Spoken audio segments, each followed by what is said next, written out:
Hello. These days, as I have meetings of the mind with family and friends and people online, I fairly often share a little bit about what God has come to mean to me. Do I intuit a stifled groan? Like politics, divinity is commonly held to be either the conversational equivalent of one's undergarments, or a tired old horse of a subject to beat on, or, alternately, a somewhat perilous topic to pursue. Some folks like to think that they've got the holy ins and outs just about right, and might not want to hear anything that diverges from or goes contrary to their beliefs. What's more, many people feel that spreading the word about how it all works is a great good deed, if not a duty. So it's likely they're more interested in converting you to their way of thinking than they are in hearing yours. Makes for some conflict, thus the peril. When I say some folks like to think they're right and many people want to spread the word, I don't excuse myself. As I started out by saying, it's not infrequently that I find myself sharing my own personal gospel. Gospel, noun. Merriam-Webster definition 4. Something accepted or promoted as infallible truth or as a guiding principle or doctrine. I'll settle for the guiding principle part of the definition. Recently, in response to an online post from a man who said he couldn't help but blame God for his hardships in life, I wrote, God is like a code word, which means oneness with everything. I told him that if he points the finger of blame at God, it's like pointing at himself in a mirror. Now, many might be inclined to call that view some existential Eastern influence cockamamie flapdoodle. But, as Isaiah 1:18 says, "Come now, let us reason together." In other words, please hear me out a little further. I have applied my reason, and I have heeded my emotions, and this is the conclusion at which I have arrived. That what God means to me is connectedness with the source, with the whole. To approach this understanding in more cosmic terms, it seems clear to me now that there is no place where the universe stops and I begin. Likewise, there is no place where I stops and the rest of the universe begins. Rather, there is a constant circulation, as of breath or of blood, of energy and matter, even awareness, spirit or soul. Like a trade wind or an ocean current, this movement stirs inanimate and animate alike. Formed and perpetually reforming through the action of this force, each of us constantly accrues and erodes, ever in a process of change, and in this flux, this connectedness, this oneness with all, with the infinite, I find God. This way of comprehending God comes to me with some difficulty. I would much rather believe that we each are distinct, self-contained little units.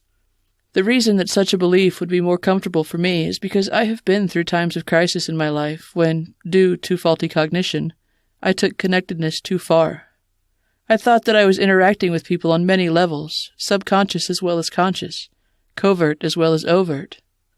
To put a finer point on it, I thought I was communicating psychically with others.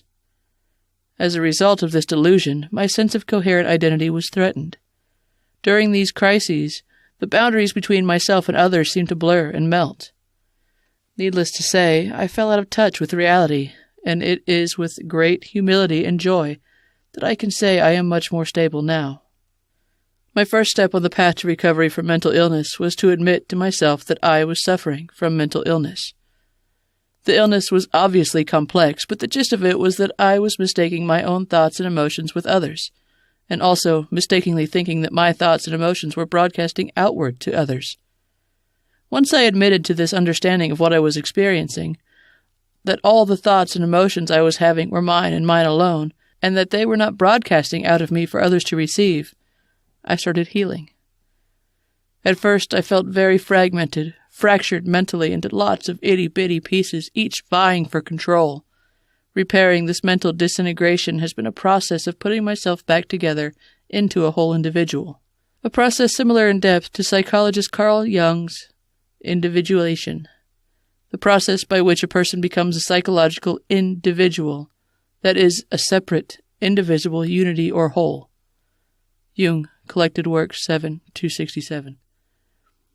I was excited when I found this term, this definition. Unity was exactly the healing I needed. And the more I strove to become mentally whole, the more I realized that mind and spirit are inextricably linked, that in order to be whole mentally, I needed to be whole spiritually as well. Spiritually, to me, Being whole means being one with the greater whole, the whole, so to speak. My earnest thinking on the matter made me want to chisel the word separate out of Jung's definition and throw it away. Individual, yes. Indivisible unity? Yes. Separate? No. I believe connectedness to the whole, which is God, to be infrangible, which is to say that it cannot be severed. Ideation of separation from God is, in my system, delusion. It is perhaps the single lie of which evil's entire bag of tricks consists, to delude one into false cognition of isolation of the soul. Please keep in mind that I'm trying to heal into a whole, which means healing my soul as well as my mind. In thinking of soul and of sin, I turn first to the origins of the words in Greek. Soul, in Greek, is psyche, which also means breath. It is the animating force which distinguishes living beings from the inanimate. Do plants breathe? I'll not debate whether a tree has a soul. I'll focus rather on soul as breath. In my layman's conception, to breathe is to exchange molecules with the atmosphere. In the same way, the soul makes exchanges. It gives and takes. What is its atmosphere? I want to say it is the oversoul, a word used by Ralph Waldo Emerson. That great nature in which we rest, as the earth lies in the soft arms of the atmosphere, that unity, that oversoul within which every man's particular being is contained and made one with all other. I hasten to point out that it is not this oversoul that I equate with God. It is the process of exchange between the individual soul and the oversoul which is God. I repeat, the process of exchange. Connectedness to the whole in action. Emerson's words are so brilliant I cannot refrain from quoting more. We live in succession, in division, in parts and particles. Meantime, within man is the soul of the whole, the wise silence, the universal beauty to which every part and particle is equally related, the eternal One. And this deep power in which we exist and whose beatitude is all accessible to us is not only self-sufficing and perfect in every hour, but the act of seeing and the thing seen, the seer and the spectacle, the subject and the object are one. We see the world piece by piece, as the sun, the moon, the animal, the tree, but the whole of which these are shining parts is the soul. I find it fascinating how Emerson confounds binary thinking in this passage.